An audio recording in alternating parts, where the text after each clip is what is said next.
Ladies and gentlemen, you are here on a historic night. We have Gary Busey on the Lovitz or Leavitz podcast. Ladies and gentlemen, let me present to you John Leavitz!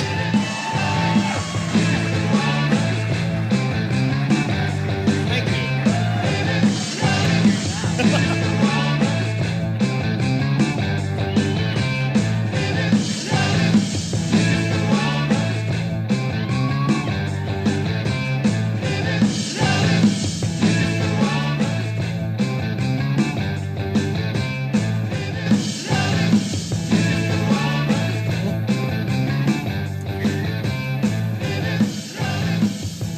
Hang on.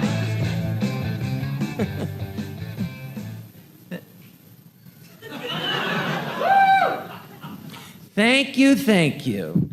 I'm John Lovitz. Welcome to Lovitz or Leavitz, and I really appreciate you coming here today. And I'm just going to move this over.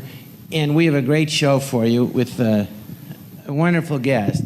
But before we get to that, I have to read these commercials from our sponsors. Today's show is brought to you by eVoice. Do you know what that is?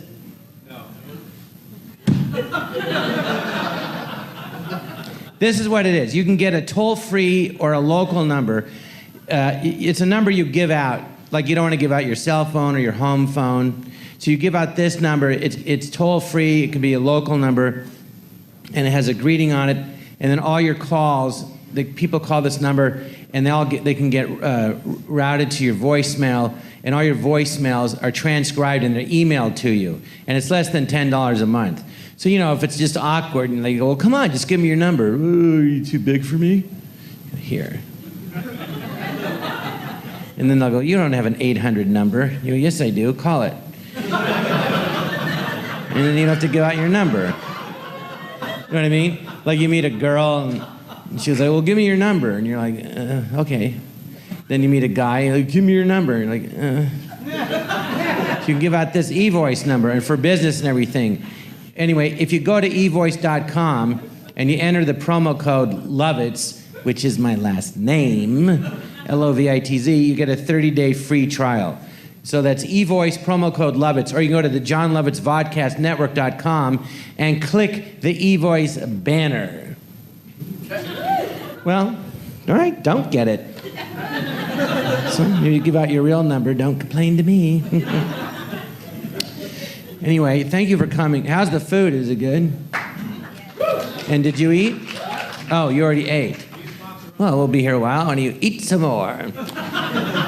Anyway, thank you for coming. We started this, it's called John Lovitz Vodcast Network. It's been really exciting. We have a sports show called FYI with these two Major League ball players, Robert Fick and Dimitri Young. They got an exclusive interview with Lenny Dykstra, and it was on USA Today. It's been very exciting.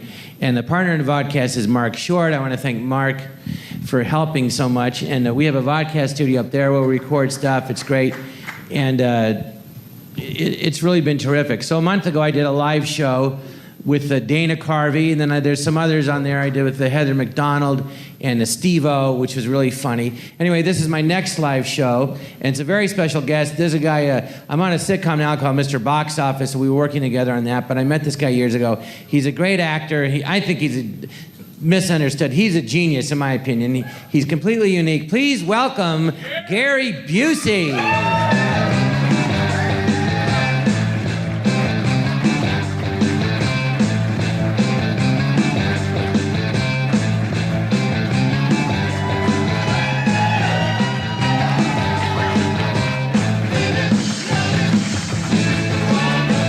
Have a seat, Gary. Hello, my friend. Hello. Where's your yarmulke? Don't start with the Jew jokes. What? Nothing. You gotta speak up with me. Anyway, Gary, that's your mic. You can take it out of the stand if you want. Hi. Now, Whoa, go ahead. Gary. You get closer to me when I put on my glasses. Is that exciting to you? You know, Gary, do you remember what you said when Mr. Box Office we're at this table read. Byron Allen produces it, and basically the cast they're all African American. They're great people, except for Gary and I. But anyway, it's a lot of fun. Bill Bellamy's the star of the show. Vivica Fox, Essen Atkins. So we all did go around saying, introducing ourselves. Do you remember what you said? You said there's 2 things you need to know when you work with me. Do you remember what you said? No, there's 3 things. Oh. There's 3 things you need to know when you work with me. That's pray for the best, prepare for the worst, and expect the unexpected. And that's me in my life. That's just me. Yeah, and we were all dying laughing. And for some reason, they wrote you a role of a teacher at a high school. I was a science teacher at a high school, and I did know that the guy who was substituting teaching, who starred in a movie as an alien, I knew he was there to take me back home to my planet.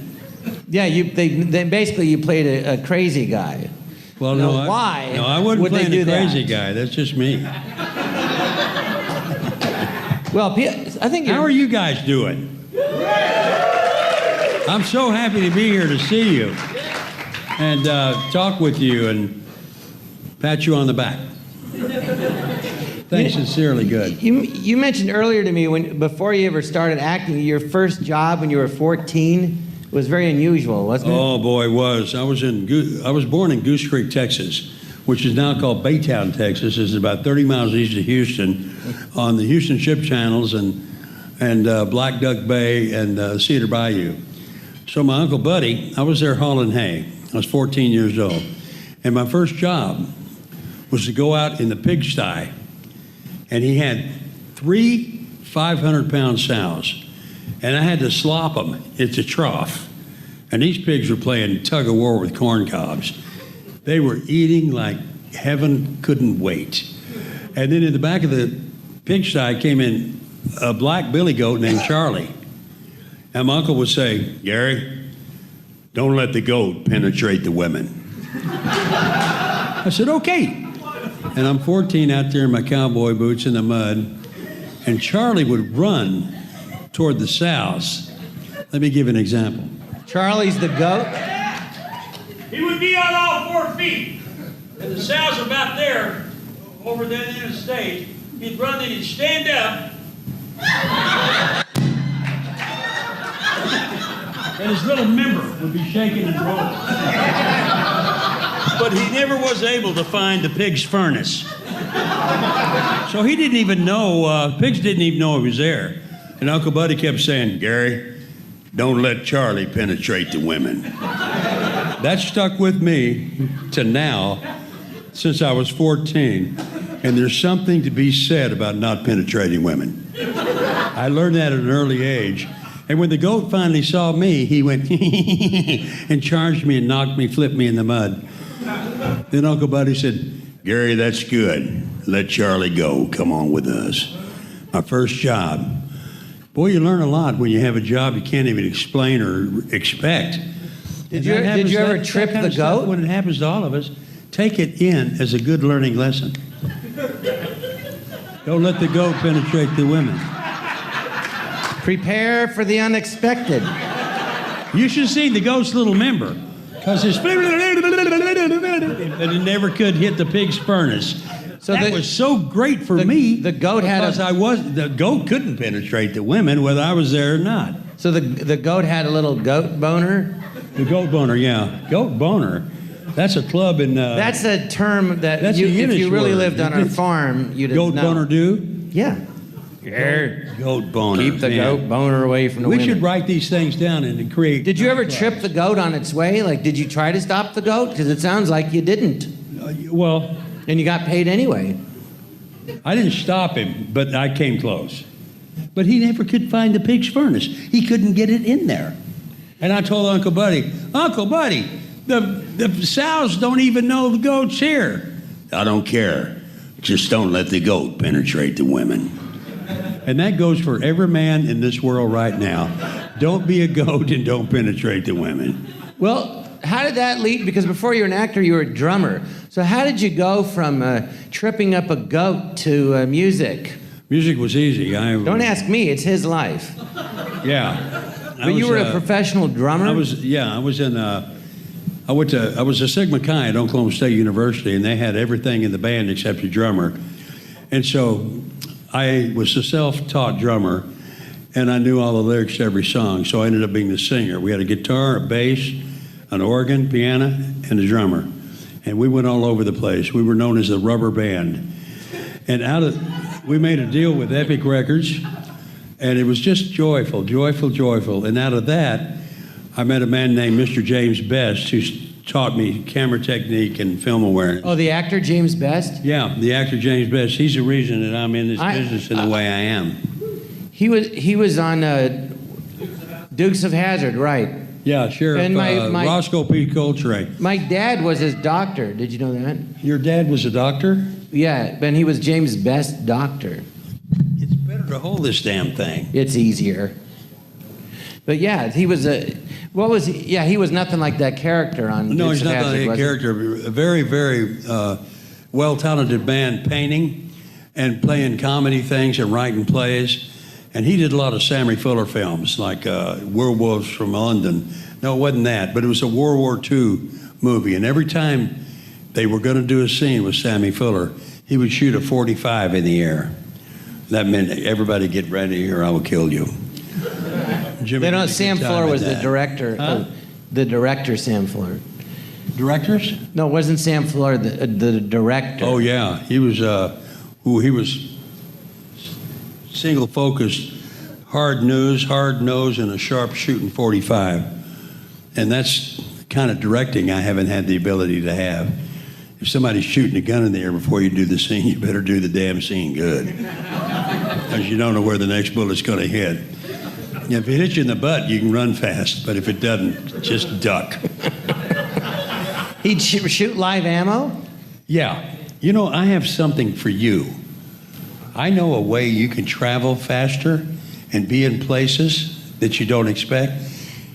And all you have to do is get your face put on a postage stamp, and you can mail yourself anywhere in the United States. And it's for free.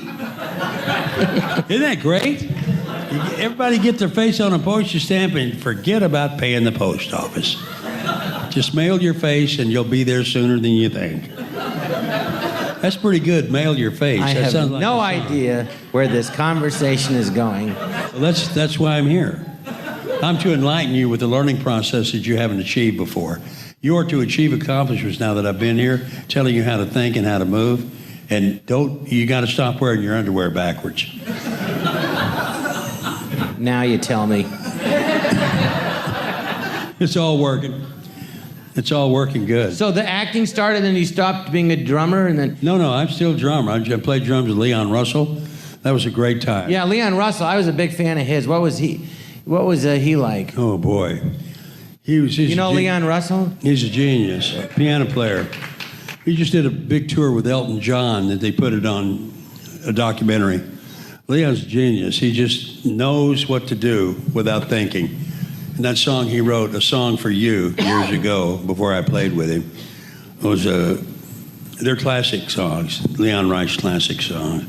Lady Blue, Masquerade, do-do-do-do-do-do-do. Well, that was a big hit for George Benson, right? What'd you call me? Masquerade. Masquerade, yes. You know, everybody's on a masquerade all the time. They just don't know it. You know, all of you out here are on a masquerade, but you don't know it. You're not conscious of it.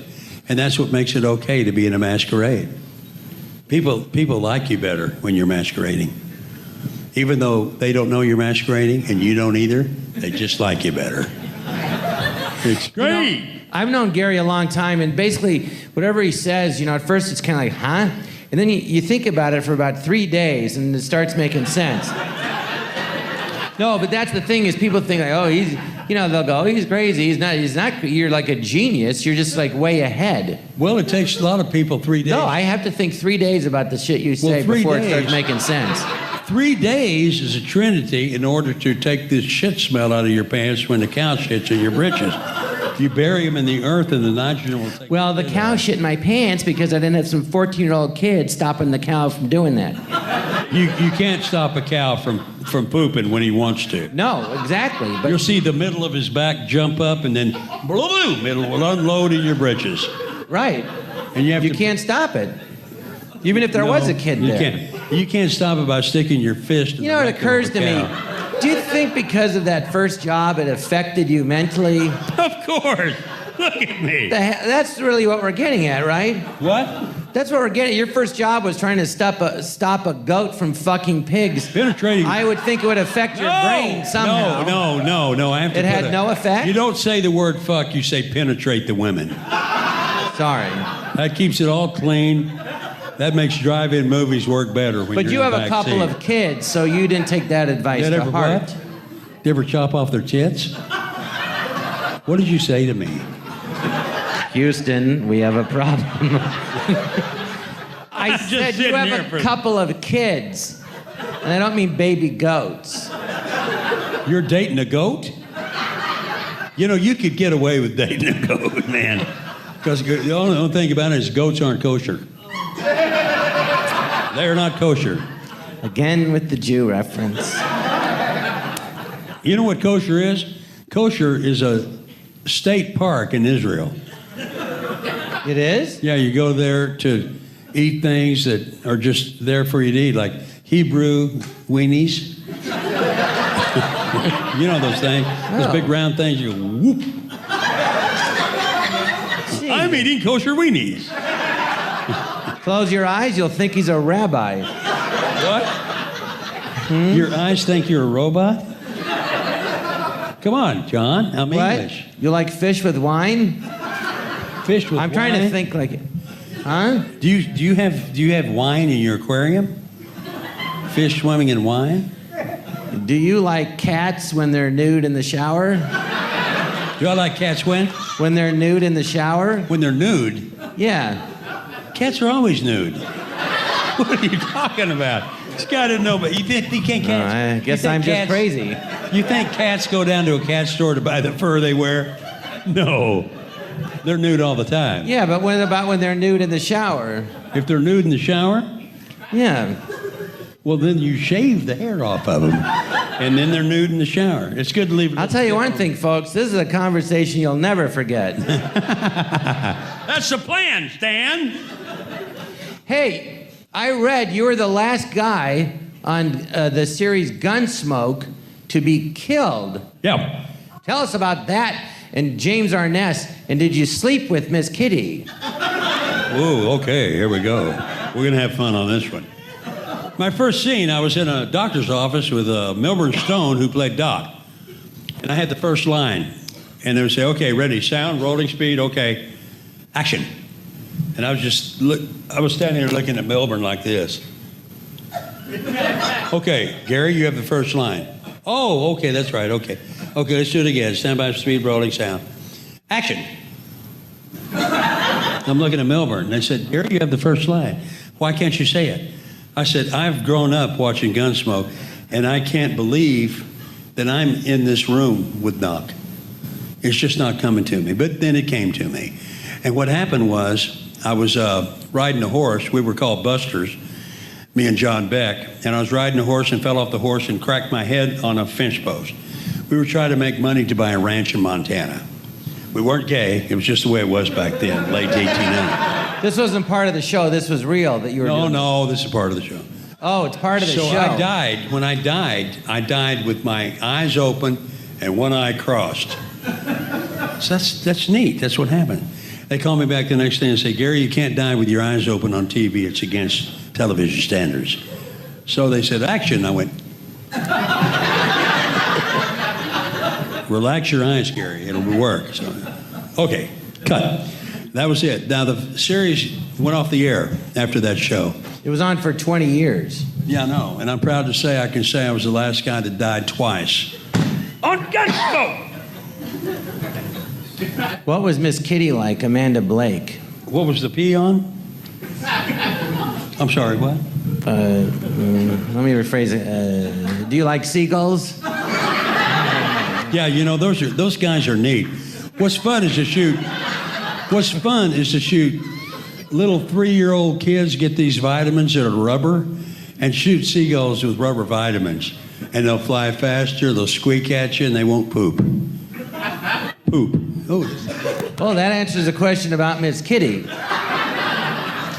Yeah, Miss Kitty. Who were some of the great actors you worked with before you started the movies? That you grew up watching, and besides Doc, that's one great story, but were there others that you were in a scene with, or in movies too, and you went like, I can't believe I get to work with this guy? No. Nobody? No, nobody. I just met Mel and Danny Glover, Mel Gibson, on Lethal Weapon 1, and that was fun. We had a great fight scene at the end of that movie. It took 5 nights to film, from 5 p.m. to 5 a.m., and the orthodontist, chiropractor would come out and hook metal circles with wire on our knees to shock us. And that made us fight better and stronger. Have you ever done a fight scene? Yeah. Let's get right here. I did a fight scene, but it was like a funny fight scene. I won't touch you, but it will seem like I am.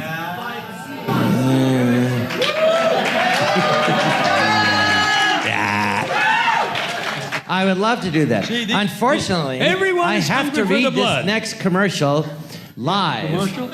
Yes. Well, you don't have commercials here. I'm not getting paid. This is free. Never mind. No, you might get some dough, Gary. Is this Hula Pussy? This show. No, not Hulu. I have to do a thing from Hulu Plus. What'd you call it? Hula Pussy. Hula Pussy. No, Hulu Plus. You told me earlier it was Hula Pussy. You know what Hulu Plus is? You wanted to get me a dance with a pig. Oi, oi, oi. Oi, vey. Jewish pig. Oi, vey. Do you know what Hulu Plus is? Do who what? Yeah, okay. Hulu Plus, it's on the internet. You go on there, you can see all thousands of hit shows. Oi, vey. Anytime, anywhere, on your TV, your PC, your smartphone, or your tablet. Anyway, support this podcast. You get an extended free trial of Hulu Plus when you go to huluplus.com/John. That's huluplus.com/JON. Or click the Hulu Plus banner on John Levitt's vodcastnetwork.com. In other words, you're writing to you about Hula Pussy? Hula Pula? What is it? Hulu Plus. Hulu Plus? Or pus, like something that comes out of a boil. Pus? Yeah. Where am I? Well, I have something to confess to you. In high school, I used to date a girl named Puss. Was she pretty? What? Was she pretty? Oh, she's very pretty. She have a pretty pus? Yeah. Well, her pus was a teenage yellow. So wasn't that gross? Ugh. I can't believe you grossed me out. Rehab, that's where the opening comic is right now. Hey, speaking of rehab, you were on Celebrity Rehab not that long ago, and I read something very interesting, and this is a real question. But you weren't on there because of a drug problem. You were supposed to go on there, it said, this is what it said, I don't know if it's true, as a mentor to the people who had the drug problem. And then they said, just go on as having a drug problem. Yeah. Well, but you didn't? That was what Dr. Drapinski told me. He said, you're going to go on as a participant and encourage addicts how to get off drugs. Because at that time, I was clean from my cocaine overdose for 15, 16, 17 years. But they changed the tide on me, and I became a participant and had to play the role of the addict. But they say you'll be an addict forever. That is bullshit, folks. Once you stop the stuff and realize what it was doing to you, you won't do it anymore. And that's the truth of your heart. I don't think it's doing it to you anymore. What? Nothing. You don't think what? I said, I don't think it's doing it to you anymore, sir. Doing it to you? Who? You. You OD'd on cocaine. What happened? I took too much of it. What do you think? It was easy. I was living in coastline and took too much of it and went down for the count. I had never took it, but I was in New York on Saturday Night Live, and I was meeting at this restaurant, meeting everybody. So I met David Bowie. I'm talking to David Bowie for an hour and a half. I said, I never did cocaine. I go, did I miss out on anything? He's like, no.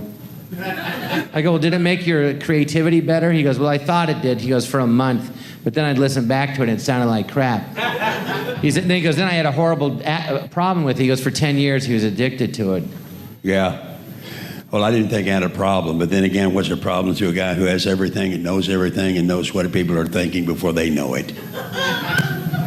Shape up. I know that about you, John. That's why I love you. Hey! I think I just shit my pants.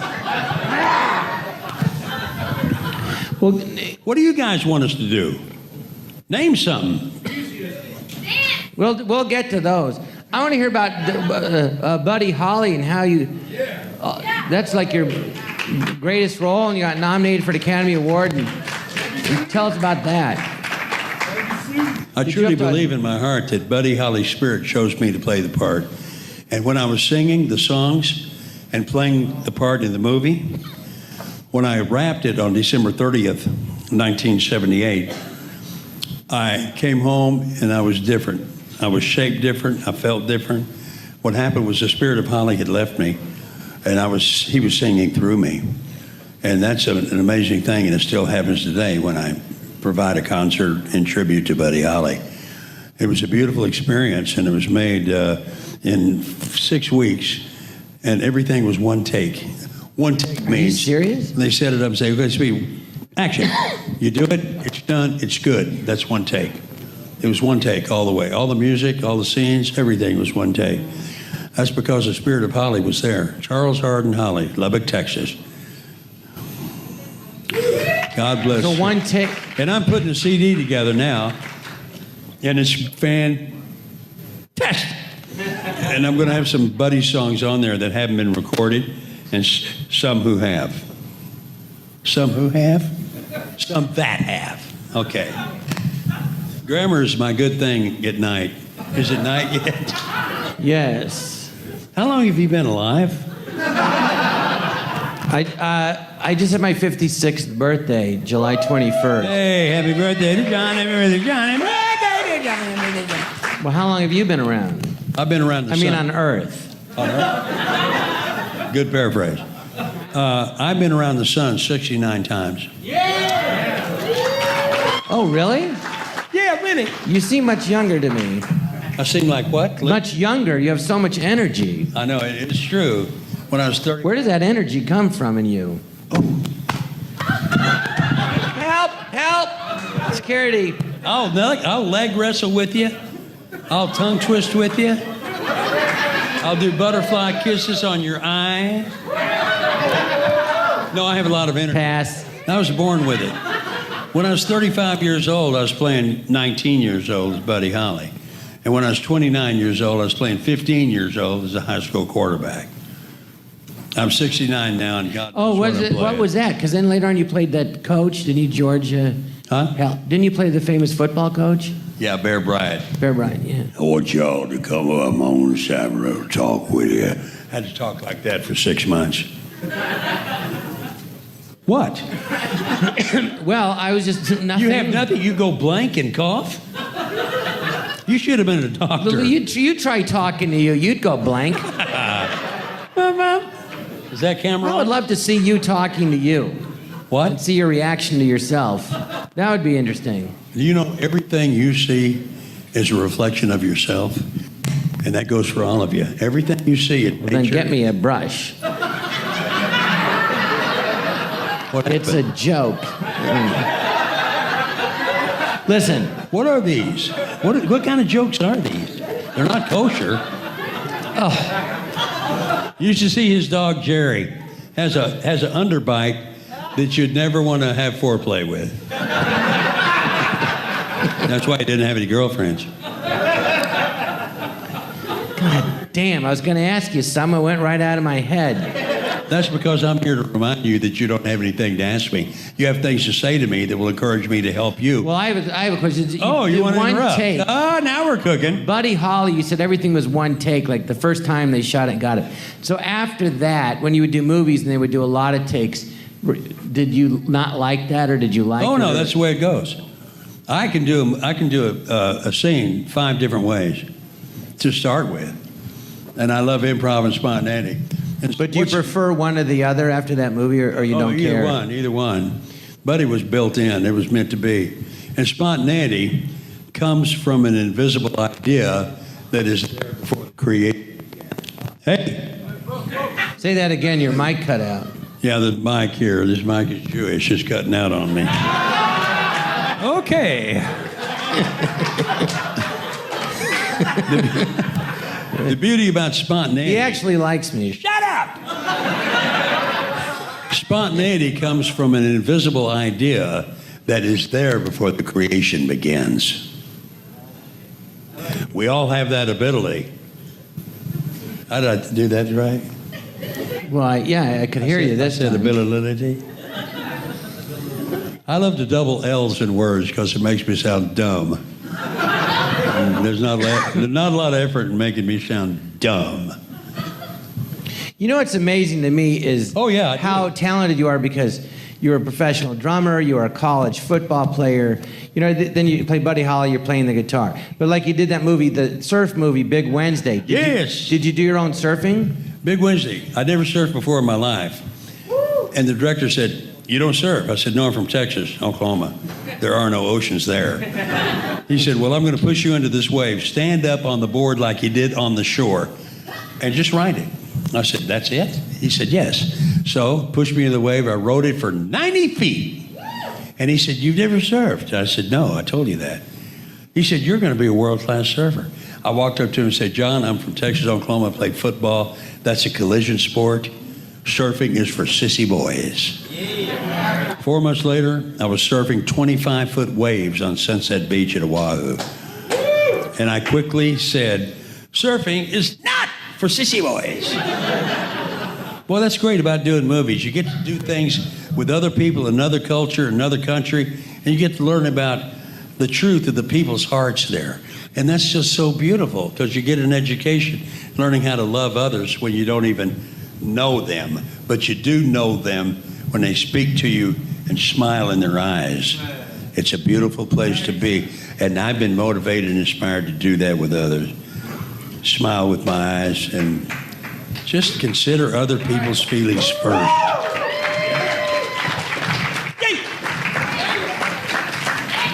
Consider other people's feelings first. Can you do that? Sometimes. Honest answer. Well, what were some of the countries you went to that you learned? Spending time when? What were, Did you used to rob? what were some of the countries that you went to Istanbul. that you learned from Istanbul? Istanbul is fantastic, yeah. Bulgaria, Sofia, the Philippines, Greece, Skiathos, Greece, and the mainland of Greece, Canada, of course, Mexico, of course, Hawaiian Islands, of course. There's many places. Did you have a favorite I've been doing this culture that was... Excuse me. I've been doing this for 43 years. That equals 7. Do you know what that means? No. You mean 40 plus 3 equals 7? 4 plus 3 is 7, yeah. But 7 is a very strong number in spirituality. Whoever said that, I love you. I can't see everyone out there, but everyone I see is beautiful. Even when I can't see you, I know there's beauty sitting right in front of me. It's coming out of your eyes, and your eyes are connected to your heart, and your heart is connected to your intelligence, and your intelligence is connected to your love and your fun and your grace. And that's everybody here. Yay! What's your point? My point is that I'm going to go to everyone here after the show and ask for some money. I'm not getting paid. But you know what? That's stupid to say, because I am getting paid. I'm getting paid to know you, adore you, love you, speak with you from my heart. I'm getting paid to be here with my good buddy John Leavitz, who I adore and respect forever. And it was great to have a ride in an SUV to come over here. And what we did that was really fun, we stopped at the Dairy Queen and we shouted insults to people wearing zippers.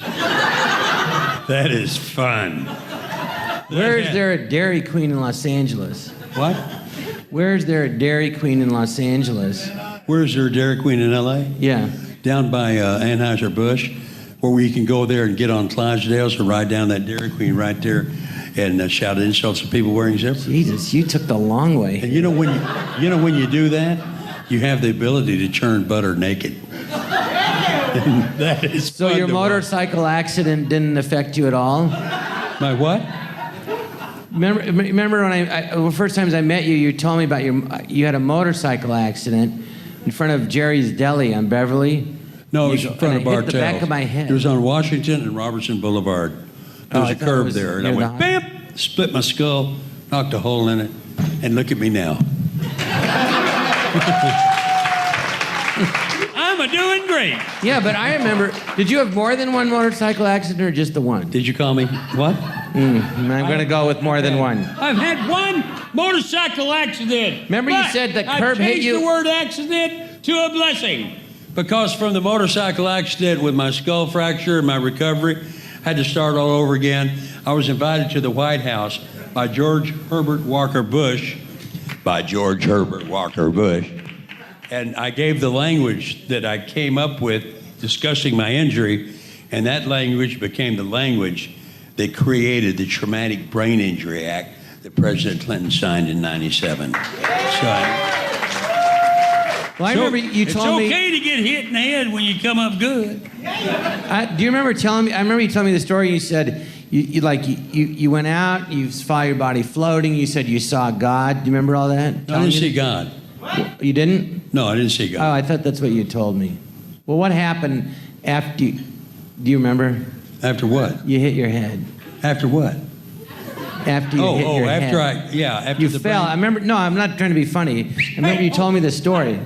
After the surgery, I quit living, and I left my body and went to the other side. And the other side, I was surrounded by angels, and I got knowledge from an angel speaking to me in an androgynous voice and thought. And I learned a lot about what I'd been doing and where I was going.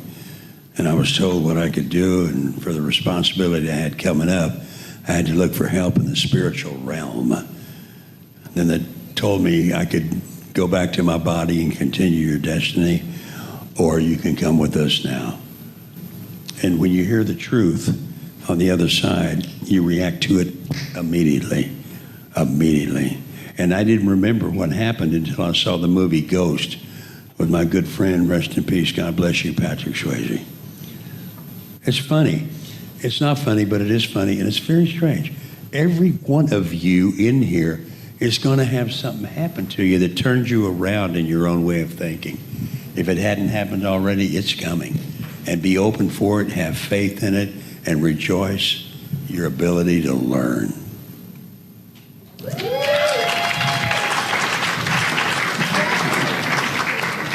Yay! Well, how did you change your life after that? My life was changed after that. Yeah, I didn't Like, do how it. did it change? Well, I became more humble with humility, and I realized I had so much to learn about life because I didn't know what was going on before I had that trip to the other side. And I don't say that you should have a motorcycle accident and split your skull open to find that out, but you can find it out through prayer when you pray to your angels and ask for the opportunities you need to be better in the eyes of your spiritual guides. And your spiritual guides are all around you all the time. And it's great to know that and to speak with them because they'll protect you, they'll speak through you, they'll project you, and they'll put love. Your angels will put angelic love in your heart that you can give to others. That's what I learned, and I'm still learning it. Have you talked to other people that have had the same experience? Because a lot of people, if they've never had anything like that, they're like, oh, well, I'd like to believe that, but it's so far removed from anything. But there's, books, hundreds or thousands of books about people with these kinds of experiences. Did you read other people with the same experiences? Well, my experience was so strong to me personally that those books are nice, but they're not what I experienced. Oh. And what I experienced, I'm going to share. I'm putting together now an autobiography, and it's called 360 Ways to See an Elephant. You coughed when I'm talking. Sorry. Don't you know? 360 ways to see an elephant? Yeah, but you got to move your mic when you're going to cough. You know? Well, but then they don't know what I did. It'll just look like I went. I'll tell you the secret. It'll look like I'm dying. Shut up. I'll tell you the secret about 360 ways to see an elephant.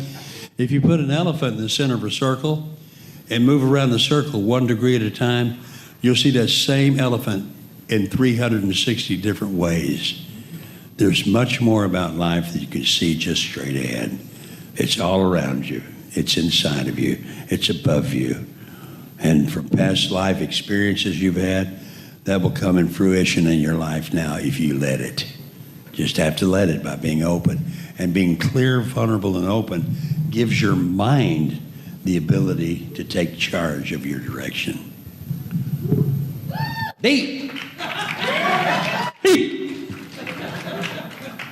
I don't know why I did that. By the way, Lovitz or Leavitz Vodcast is brought to you by LegalZoom.com. Gary, did you know you could start a business with an LLC or corporation for $99? Or you could get a will starting at $69. Get what at 69? A will. That's how old I am, 69. Yeah, well, you might want to start getting one. You mean a will like who I'm going to give things to after? Yeah, who are you going to leave everything to? Well, I don't plan to die, dummy. You could have a living trust. No, that's fine. Don't do it. You know, LegalZoom's not a law firm. LegalZoom cotton? It's just, who? Does this have anything to do with a female riding the cotton pony? A female riding the cotton pony? Yeah. It's What the hell is a cotton pony? It's a girls group from Nashville. It's what? A girls band from Nashville. They're called the Cotton Ponies. Go ahead. It's your show. Anyway, I have to tell you that LegalZoom.com is not a law firm. It's a step-by-step process created by a team of top attorneys and experts, and in technology to provide self-help services at your specific direction. Anyway, you get an extra discount when you type Lovitz, L-O-V-I-T-Z, in the referral box at checkout of LegalZoom.com, Gary. That's good. .com, Gary. Always go to that. If you want to get the Buseyisms, go to GaryBusey.com. Hey, I have a question for you. You've done so many different shows, but lately you've been doing some reality shows. You did Celebrity Apprentice. How'd you like working with Donald Trump? Oh, he's great. He's great. He's fantastic. He's really brilliant and single-minded and focused and knows what he's doing. And man, it's like being in a three-ring circus without any clothes on doing that show. Didn't you have something happen with Meatloaf and you? That was 2 years ago. Yeah, Meatloaf on that show? Exploded on me and told me he's going to put me in the hospital in 4 minutes. And then he came and apologized to me, and I went, okay, fine. But in the boardroom... Was he really mad, or did they... No, they just said, get mad for the show? It was like the dog and the cat in Arkansas. Well, that makes sense. Yeah. Anyway, in the boardroom, I didn't say Meatloaf.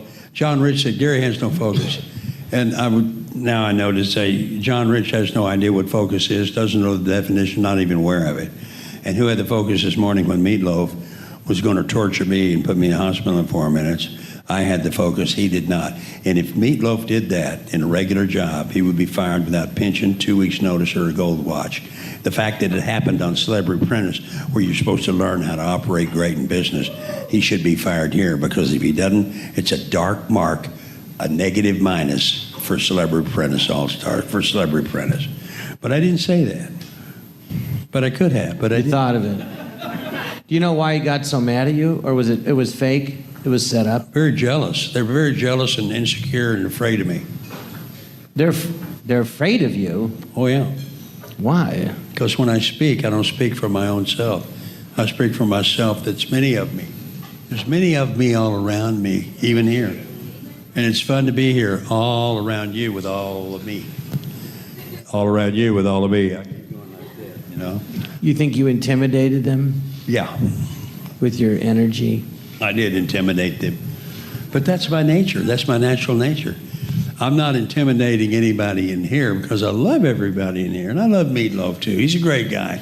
It's just that game is a tough game. It's a tough game. What was the charity you were doing it for? Who? Huh? Which charity? Which show? Okay. Celebrity Apprentice. Listen to me. Celebrity Is it Apprentice me? All-Stars, I have a charity called Kawasaki Disease for Children.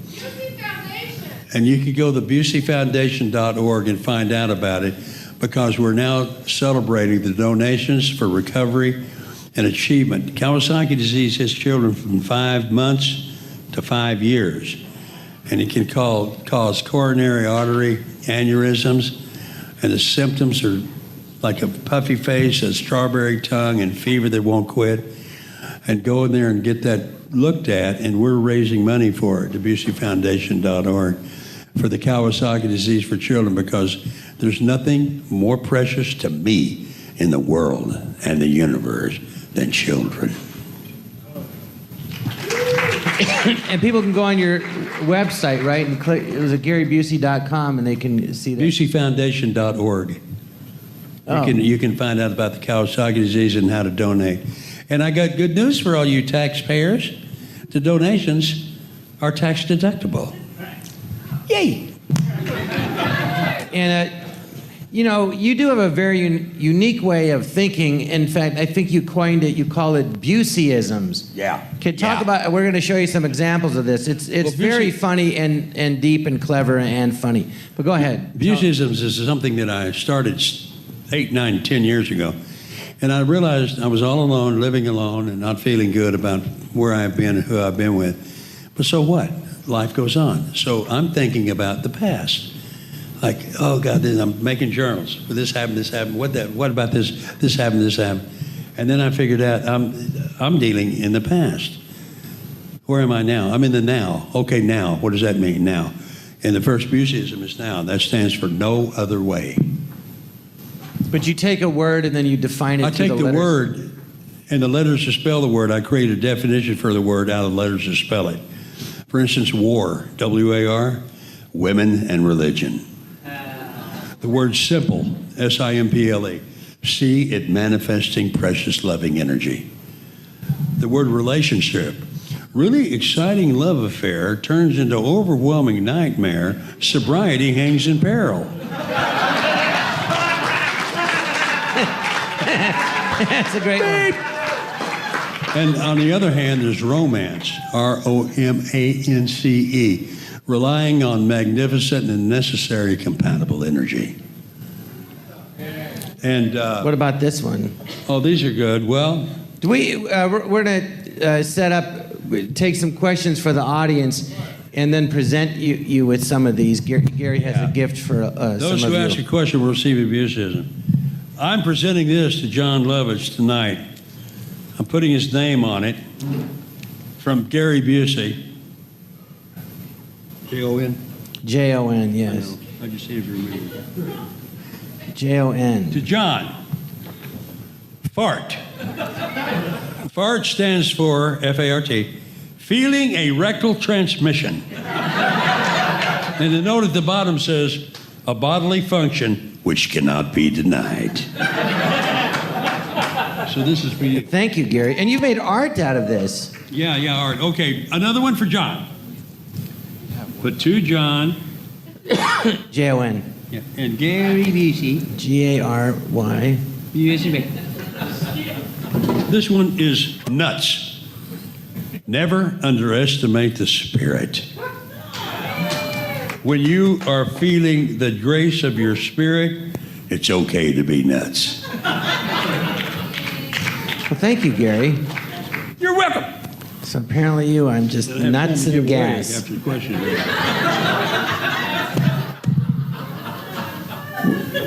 I've been doing this for years, and I got a book about that thick, and it's going to be published pretty soon, with also some writing I do on my own concerning my spiritual evolution. And it's a great thing to read, because you can open it to anywhere and read a word like transformation, awesome, light. Oh, light, L-I-G-H-T. That stands for living in God's heavenly thoughts. These are places that These are words that you take and put in your heart for victory in your life forever. Available at GaryBusey.com. Thank you, Stephanie. Boy, what would I do without you, honey? They're available at GaryBusey.com. You can go on that and see all these different kind of Buseyisms. What's fun? What is that one? Fun. Finally understanding nothing. Here's a good one for you. Music. Melodic, unique sound inviting creativity. Music is the highest art form of communication in the universe. Music was here before time began. It is the universal language of all the galaxies. Peace. P-E-A-C-E. Purely experiencing a comfortable energy. Purely experiencing a comfortable energy. Peace is settling and kind. Boy, when you have things going on in your head that doesn't rhyme with your harmony, get rid of it, dismiss it, and get to peace. Peace of mind is a powerful thing. Right here, here's one. Yes, we have destiny. D-E-S-T-I-N-Y. Directed energy supporting travel and New Year's. Life is a journey that keeps moving. Pretty soon there'll be a book out with all these in them. We have some questions. We have some questions. What? Anybody have a question for Gary? You want to ask him? Up here. Second level. Up here. Oh, go ahead. Is there any chance that we can get an I'm with Busey round 2 going on? I'm what? I'm with Busey, the show you did. No, that's dead. That's like a So no, fish can in they never- do another? What was I'm with Busey? He wants to know if they can do that It's show about again. this guy named Adam De La Pena taking me out and doing things with me. And didn't tell me anything to do, so I created things like understanding there is no fear.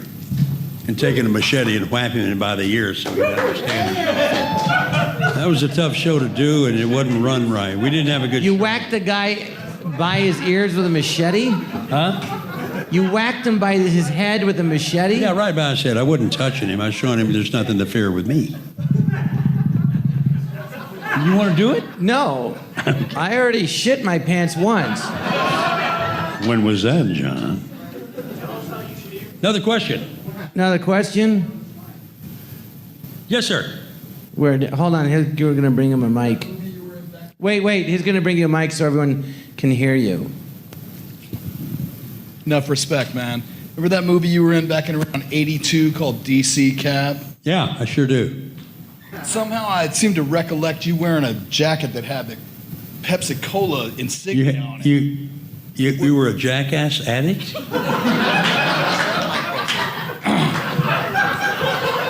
You're pretty clever. Look, that's secondary, all right? My initial question was, I think you were wearing a jacket that had the Pepsi Cola logo on it. Yeah. That wasn't your own design or spirit. No, that was wardrobe. I didn't get to keep anything. But did you get a check to cash from it? What? Was that orchestrated by the sponsors and whatnot? What?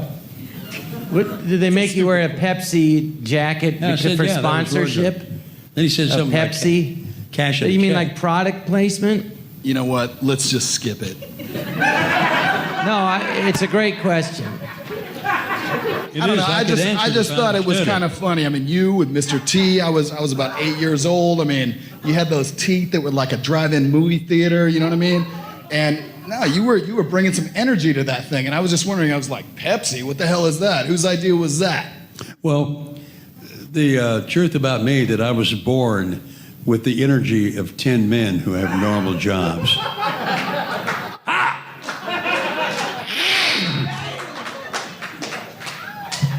I've been doing this 43 years, and it's so great to be here with John and talking to you guys. And I want to hear another question. They could be very personal questions. Just raise your hand, and there's a guy with the microphone. Yes, Come to ma'am. you. What's your favorite project you ever worked on? My favorite what Project, movie, project? that I've ever done Yeah. is the Buddy Holly story. And then Lethal Weapon 1 Point Break, The Firm, Under Siege, Star is Born with Barbara Streisand, Straight Time with Dusty Hoffman, Big Wednesday, the surfing movie, Carried Away, and Insignificance. Insignificance I did in England, and that went to the Cannes Film Festival for competition. I've been graced with a lot of blessings and a lot of great people that have come to love and help me. Thank you. That's a great question, Anna. I got a question for you. Under Siege was one of my favorite roles that you did, and I wonder how much of that was your own creativity versus your role in Under Siege. I wonder how much of that was your own creativity versus the director telling you how to. Well, that's a good question, man. Thank you. Andy Davis, the director, gave me a book of the USS Missouri going to war in the Persian Gulf. And he said, if you have any ideas from this, come and tell me. And I read the book, and I learned that when they're on a combat mission, when they cross the equator, all the first-year sailors are given hard things to do, like walk on their knees from the bows of the ship to the conning tower and blow Morse code into half-made jello, making fun of their genitals. And at the end of the day, they are promoted to a shellback. A shellback is a first-year soldier ready to fight. And there's a Queen of the Wogs who comes out and dresses as a woman, and it's always an executive officer. So I said, that's it. And I went back to Andy Davis and handed him the book and said, I know what I'm going to do. He said, what? I'm going to kill the captain and drag. What? I said, I'm an ex-pollywog queen. I dress up like a woman. And I had a 44 stuffed bra, and I wore my own underwear, my own navy shoes, and had a lovely wig and makeup on. And Warner Brothers said, no, we're not going to do this. You cannot do this because it's a martial arts movie with Steven Seagal. And Steven said, whose idea was this? I said, mine. He said, it'll never happen. So I said, okay, to Warner Brothers, I said, here's what I'll do. I'll do both genders, male and female. And I'll get the scene done before lunch with two genders. That'll save you $250,000.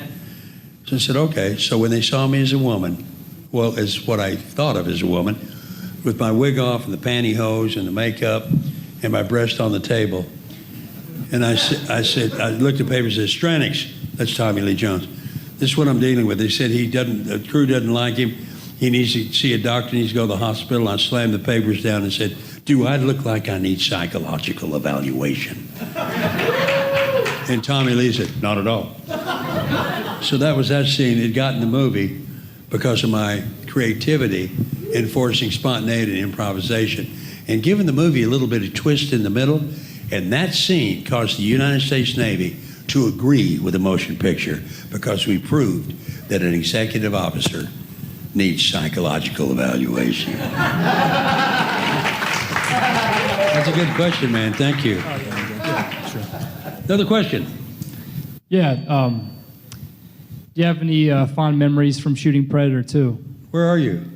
Right here. Over there. Where? There. Right here, sir. Hey, okay. Hello. Do you have any fond memories from shooting Predator 2? What? Do you have any fond memories from shooting Predator 2? Yeah. Gary. Yeah, one. I loved it when it was over. Get me out of here. It was a lot of fun. Was that in Mexico in the jungle or something? That was here. That was here in the meat plant. I worked with Danny Glover, who I worked with before in Lethal Weapon. Oh, yeah, Predator 2. Steve Hopkins directed it. It was lovely. It was a great thing. Although the costumes that we wore when we were hunting for the Predator, wow, they were so bad. You couldn't move in them. It's like, boo, boo, boo. But we got through it, and they called rap, and the movie turned out to be nice and groovy with Maria Cachito Alonso, and Danny Glover, and Bill Paxton, and me. Do you like doing all different styles of movies, or? Oh yeah, I love it, man. I love it. I'm a go-getter for improv and spontaneity, and the more eccentric and out there the image is for the picture, the purpose of the movie, the purpose of the scene, I'm there 5,000 miles past heaven. I'm there. I'm there full with my heart. Because that's what I get to do. I get to do this. I don't take it seriously. I take it with love and gratitude, which is how we do things in life these days to get ahead. Do we have time for one more question? Yeah, one more question. Anybody? Yes, sir. Well, two more then. Go ahead. Question for both of you. For you, Mr. Busey, or Gary. What now? What's your favorite talk show you've been on? John Leavitz. I've been on a lot, believe you me. This is the best. I've done the Leno, I've done the Letterman, I've done the Kimmel, I've done the Fallon. But there's something so magical and fresh, new, and honest about this. The way we present our information to you, you're in a very special place tonight. And John Lovitz, I have a question for you. Yes. What's that? He has a question for me. Me! Go for it, buddy. I'm a huge fan of The Critic. You feel like your show came first in terms of all the other shows that followed in the with behind-the-scenes type of sitcoms? Oh, the Critic did? Yeah.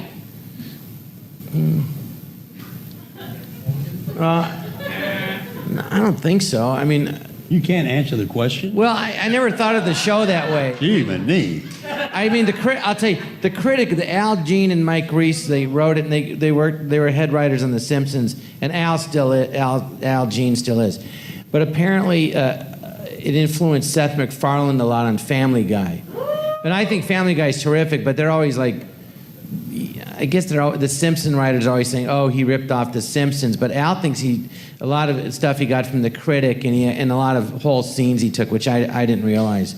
But I guess, but of course, it influenced him because he was a kid watching those shows. So that everyone's influenced by what comes before them, you know. But I don't really see the similarity between it, except the Family Guy. It's a family, and then they'll do joke upon joke and go off in different directions, but. I don't know how you can say that's only mine. You can't do that. I think they're both funny, but hilarious. You know, you answered that question very good. I did. But I didn't understand any of it. Your answer. I didn't understand your answer to the last question when you said about the Under Siege 2, and you said that people would tap Morse code about their genitalia, and that's what made you want to dress as a woman? That's what they did on the ship with the first-year sailors. They had to blow Morse code in the unmade Jell-O, making fun about their body parts. They had to what? They took whistles, blew it in unmade Jell-O, making fun about their body parts. They blew Morse code in unmade Jell-O? Yes, sir.